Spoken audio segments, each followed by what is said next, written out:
But up first, the latest on that devastating Wisconsin house fire that took the lives of 6 people. What Fox 11 has learned about the victims and circumstances surrounding the case as the investigation continues. Balanced news and severe weather coverage. This is Fox 11 News at 5. This is a loss that is felt by more people than I could have ever comprehended. We begin tonight with continuing coverage of the fatal fire in Juneau County from over the weekend. Good evening and thanks for joining us here tonight on Fox 11 News at 5. Fox 11 has learned the home where that fatal fire broke out did not hold a Juneau County lodge license. Now we know that 14 people were in that home when that fire occurred. That's been referred to as a vacation rental when that fire broke out. Now 8 of those people did make it out alive. We can tell you, though, that 6 victims include the former Green Bay pastor, Steve Whitty, 2 of his daughters, Karis Keel and Lydia Whitty, and 3 of his granddaughters, Stella Keel and Lena and Mercy Henslin. While the cause of the fire remains under investigation, Fox 11's Emily Matesic tells us those who knew the victims are trying to come to terms with what has happened. Ty Schmidt has known Karis Keel since she was in high school, the 2 going to college together, standing up in each other's weddings, even joking that one day Schmidt's son would marry one of Keel's girls. We had all these plans. Of course, Nora and Carter were going to get married. We were going to be in-laws together. And, thinking about how all that just gets ripped away from you, and all of us have those things. All of us have something that you said, we're going to do that with them next year. Or we're going to do that with them tomorrow. And sometimes tomorrow doesn't come. As she reflects on her friendship with Keel, one moment stands out. Karis Keel married her pastor husband, Steve, just weeks after Schmidt lost her own father. She said the Whitty family embraced her that day. The entire Whitty family was so kind, particularly Pastor Whitty. He kind of was fatherly to me that day when he didn't have to be. It was kind of the family's day to celebrate, and I'm so grateful to them for that. And that's, a reason why this loss is so devastating. Karis Keel, according to Schmidt, was a loving mother who was going to turn 39 on the 4th of July. The daughter of a pastor who married a pastor, she was kind and nurturing and had the most memorable laugh. She was absolutely charismatic and magnetic, and she had the kind of personality that people were drawn to, but for the right reasons, and she used it for good. For Schmidt, coming to terms with the deaths of so many people from one family, so strong in their faith, is incomprehensible. I've had friends say, well, she's going to have her best birthday yet. And I don't agree. Or she's okay because she's with Jesus. And I somewhat agree with that, because of course we're happy she's with Jesus. Of course we're happy she's with her sweet daughter and her dad and everybody else, but it's just not fair. It's so sad for those of us left behind. It's been a tough couple of days since. John Parlow is the pastor at St. Mark Ministries in De Pere. He took to social media with a devotion for his congregation and the community as it comes to terms with the deaths of members of the Whitty, Henslin, and Keel families. For me personally, Steve Whitty was someone I've known since college and worked with several times. He offered support to fellow pastor Steve Keel in his time of need, and he encouraged everyone to follow the Henslins' lead. Carl and Hannah Henslin, longtime partners at the church, lost 2 daughters in the fire. Less than 24 hours after her family's tragedy, Hannah posted on Facebook the words of another man, Job, who lost 10 family members in one day. The Lord gave, and the Lord has taken away. Blessed be the name of the Lord. Parlow continuing to ask for prayers for those affected by this tragedy, not just this week, but for weeks, months, and years to come. In Green Bay, Emily Matesic, Fox 11 News. Online fundraising campaigns are underway for the victims' families. We have links to those within Emily's story on fox11online.com. There you can also watch the full devotion from Pastor John Parlow. I guess first, just kind of tell me a little bit about your relationship with Karis and how you know her. So Karis and I, we met at, it was called Choral Fest, and I don't know that I've done a very good job of explaining it, but Choral Fest was I think it was like it was a show choir kind of conference, if you will, where we sang and practiced and did some things for, like, I think it was 3 days over a weekend. And her and I just happened to sit together and ended up becoming fast friends and pen pals. And her and myself, and I was thinking about this a lot, that her and myself and a couple other girls, we were pen pals when, like, social, but kind of before social media allowed you to use social media the way it does now, where you can kind of keep in touch. Like, we kept in touch via pages of emails back and forth for years. And how cool was that? We have all that to look back on if we want to, but there is probably 12, 13 years of emails back and forth between a friend group. And that's a pretty beautiful thing. But Karis and I went to Wisconsin Lutheran College together, and she was kind of my ride or die. We did a lot together. We did everything together. And after college, my dad passed away, and she was there for me during what was an incredibly difficult time. And about 2 weeks, it was actually less than 2 weeks after my dad passed away, that her wedding was, and I was standing up in her wedding, just as she had done for me in 2007. Fast forward 2 years to 2009, and I was honored to stand up in her wedding less than 2 weeks after my dad died. And it was a bit of a cloud over the day, and I've been thinking about it a lot, and I kind of really wish it hadn't been, but it was what it was. And the whole Whitty family made me feel so loved that day. They didn't have to, it was Karis's day, and Karis didn't have to do that either. She was her day, but the entire Whitty family was so kind, particularly Pastor Whitty. He kind of was fatherly to me that day when he didn't have to be. It was kind of the family's day to celebrate. And I'm so grateful to them for that. And that's, a reason why this loss is so devastating, because it just took out the whole family. People died, but then you think about the survivors that are left, and I don't know how you pick up the pieces from that. My heart hurts so hard for her mom, for Mary, for Steve, for everybody.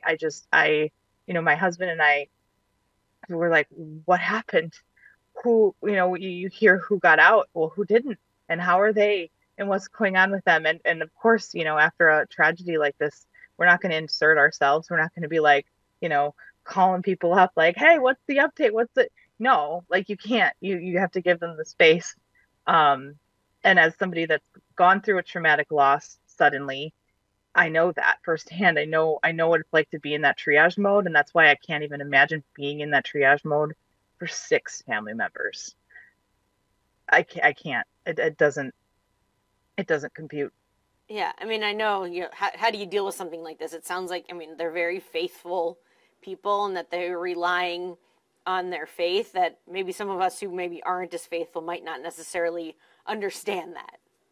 Yeah, you know what, Emily, that has been a source of reflection for me the last 3 days, because I've had friends say things. Yeah, obviously I've been very active posting on social media about this, and I've had friends say things like, it's her birthday. It's her birthday tomorrow on July 4th. And I've had friends say, well, she's going to have her best birthday yet. And I don't agree. Or she's okay because she's with Jesus. And I somewhat agree with that, because of course we're happy she's with Jesus. Of course we're happy she's with her sweet daughter and her dad and everybody else. But, like, it's just not fair. It's so sad for those of us left behind. And I know that she would want us to all lean into our faith, and that's what I'm really trying to do. But it is not easy. That is the that is the hardest part about all this, is that they were so strong in their faith, and the community that's coming around them to support them is so strong in their faith. But this is hard. Like, this is the kind of thing that you can believe as much as you can be a like believer with your whole soul and still just not get it. So that's what I'm struggling with, because I take comfort in knowing that she is at peace.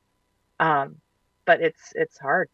Because she has these 2 other daughters, and they were in the middle of this move to Minneapolis or to Minnesota. I mean, had you spoken with her about that? I mean, excitement in the family that this was, obviously a little bit closer to, her sisters being in Minnesota versus Ohio. Of course, there was excitement with her moving to Minnesota. We had talked about how she was going to be 4 hours closer to me, which, might not sound like much, but when you're in Ohio versus Minnesota, it was like, oh, good. Maybe with 4 hours difference, we could actually get together more often. And that's hard, because like this goes back to thinking about having more time. Like, you always think you have more time than you do. But yeah, there was a lot of excitement around her moving to Minnesota, not just for me, but I know, our dear friends, Jesse and Ben and their kids live in Minnesota, and Jesse was in that friend group from college, and Jesse and Karis were very close. They spoke a lot more than I did with Karis in the more recent years, and they just went on a trip together. Their families did, and Jesse has gone into hiding. I haven't heard from her. She is not doing well. So, but there was absolutely excitement about this new life they were going to have. And I was personally thrilled, because they were going to be just a tiny bit closer, because I hadn't seen Karis. I think the last time we saw each other was 2018, when all of us girls got together for a girls trip in Wisconsin Dells, ironically. It had been time. We had talked via text, and you use all the things. We talked via text and via Messenger and via Snapchat and Marco Polo and all the different technology that we had. But she would send me updates about the girls, and that's why I know, like, she was she worked hard for that family and hard for those girls. Those girls meant everything to her, and that's a big reason why I wanted to kind of get over my own grief and try to get the word out about just how amazing of a human she was. She was an incredible mom. She was the church wife. She was the pastor's wife who took care of the whole congregation like they were her own. And everybody that was new to the church, you've seen the things on social media maybe, but there's people that she made feel welcome that were new. There's families, there's entire families that say that, like, they felt at home in their new home wherever they were going, because they found this church and this family that made them feel so at home and at peace. And that's such a beautiful thing. So they lived with their hearts right out there for the world to see, and it's a beautiful thing that is now so broken. Did you know that they were going on this trip at all? And I guess, how did you find out that this tragedy had happened?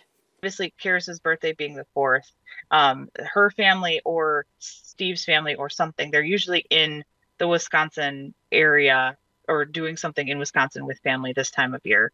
That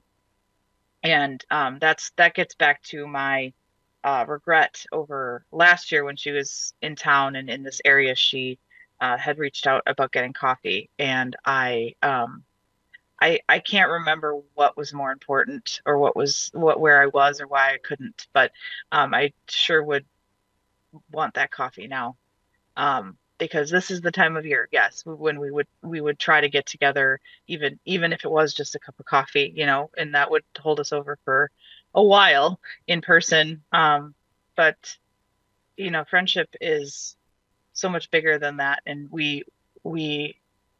she was the kind of friend that you could go to with anything, anytime, ever, and she'd drop everything to be there. Particularly through, I had some health scares. I was very sick. I spent 9 days in the transplant ICU in 2020, thinking I was dying in what was a very scary time to be in a hospital. Everybody that visited had only like 10 minutes, and they had to wear the PPE, and it was a whole thing. So it was very lonely. I'm a people person. I actually thrive and get energy from being around people, and that was dark. That was a dark 9 days, and she and I were on Marco Polo.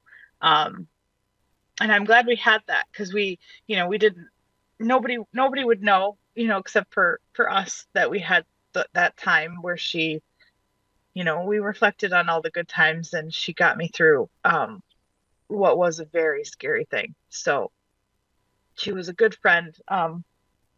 And I can't, I think about, like, you made plans, like one of the things that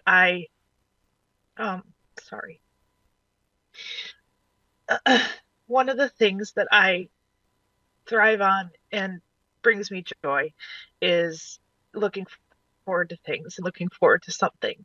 And she was that way too. She liked to have something to look forward to. We all do.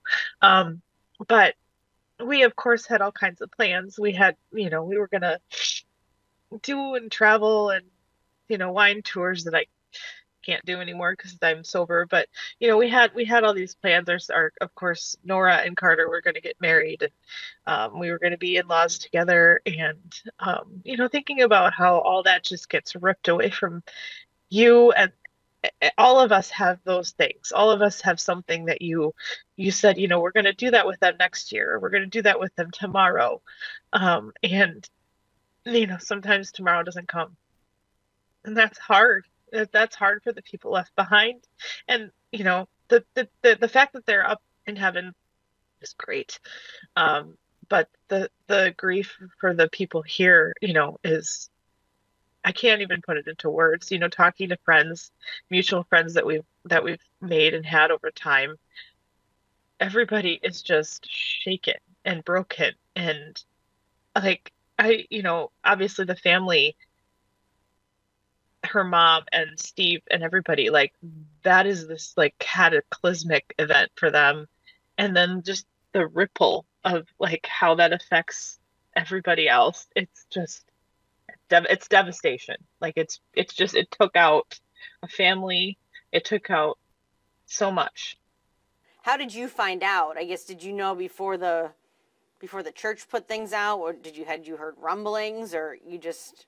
I had actually just gotten off a work call and saw something on social media. It was one of the first original ones that was circulating on social media, and Karis has a name, Karis Keel. Like, Karis has a name that like pops off the screen.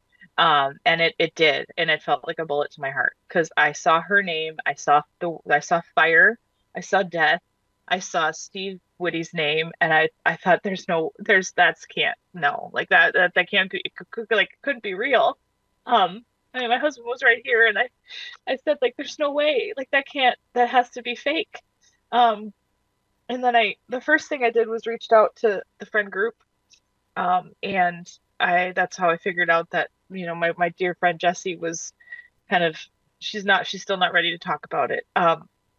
But once I saw Jessie post that she was gone, that's when I realized that it was real. And then I saw the AP story, and I'm like, okay, well, it's happening. But yeah, it's been fairly insane watching it all unfold on social, and watching, people sharing different things on social, and the friends and everything. Loss is hard regardless of the circumstances, but the fact that this is unfolding the way it is, so publicly and vulnerably and raw, all over the place, it's beautiful and horrible at the same time. Probably great to hear people and stories and that sort of thing, but also still just kind of in the shock and it's almost unbelievable and unimaginable. Unthinkable, unspeakable, all of it. And she would love, and the sad thing is, people go, people die. We don't know when our last time is that we're going to talk to somebody, but you have to say it in the moment, because you just don't know. Like, you just don't know. And it's so sad when somebody goes, and then you see the things, and then you say, the beautiful things that this person did for your life, and they don't get to hear it, but they do. They're hearing it. It's just not the way we would want it to be heard, and that is not fair for a lot of people. But it's all right. She's okay. We're just not. I guess where do you go from here? Is there anything is the friend group trying to do anything to support Steve and the girls, the surviving girls? Or is it too early? And well, the GoFundMe is out and about and doing incredibly well. And I would continue to share. I don't care when it first started, I was on the GoFundMe fairly quickly, and it was about $6,000 in when I first saw. And obviously, I think I haven't checked it today, but it was almost $100,000 yesterday. And money can't bring them back, but it certainly can help. So, and every little bit helps. There's a lot of scary big, like $750 donations on there. $1, if that's all you can do, like every little bit helps. So the GoFundMe is an effort underway. And something else that I really wanted to say was, my family, we always do fireworks for the 4th. We've always spent, the couple $100s and gotten the stuff and done the thing in the backyard, and we're not this year. Not only is it the 4th and Karis's birthday, but we're not doing the fireworks. We're not risking any kind of fire hazard. My husband, within literal minutes of more information on what happened on Monday, went to Fleet Farm and spent $80 on extra fire protection, fire safety, fire everything for our house. And if there's something, there's something good to come from this, it could be that. It could be the fact that we all are a bit more diligent and get some fire safety in our house, or at least check your fire alarms. You gotta do that stuff. It's like, so this gets forgotten, and couldn't be more important. I mean, we don't need a reminder any more grim and gruesome than this, to know how important it is to be safe and have your house safe and have your alarms up to date, and have those fire extinguishers where you need them, and all of the things. It's not too much. You can't be too diligent about it. So that's something that we're going to be doing differently for our 4th.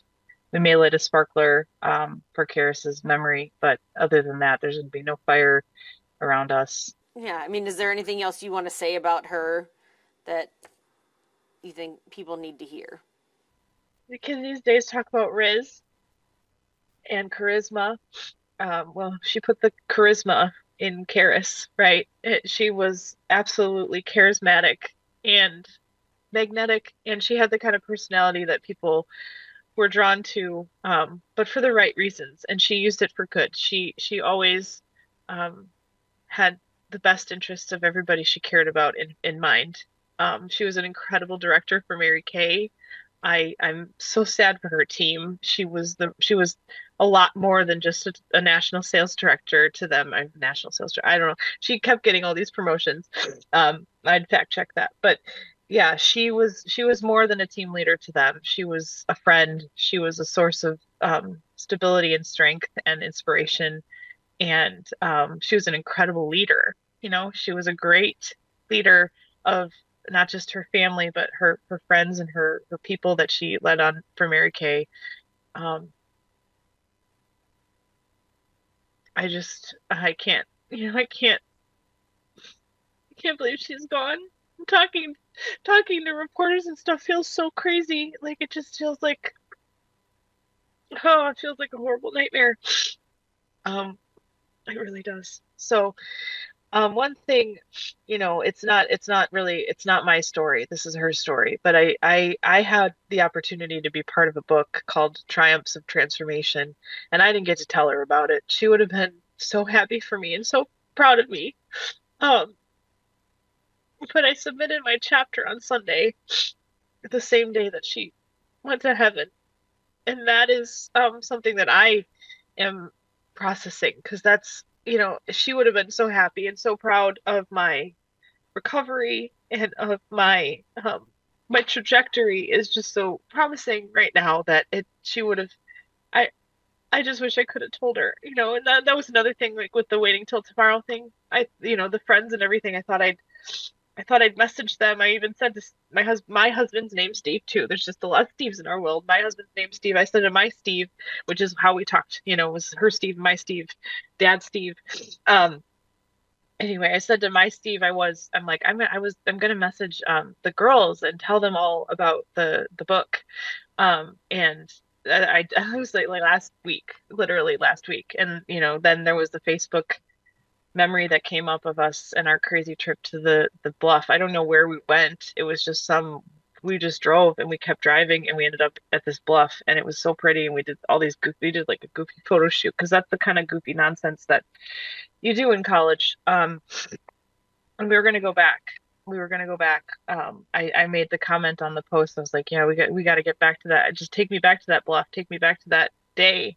And she's like, yeah, I just wish I think I still have those sunglasses, because of course she did, because she held on to things like that. She was very thrifty, and of course she still had those sunglasses. But we'll never get that trip back to that bluff, and that's sad. So, gosh, Emily, I woke up kind of okay today. I did. I thought maybe I could not cry in this interview, but here I am. So it's hard. We're in this like hurricane of things right now, and it sucks. Like, and people, nobody knows what to say.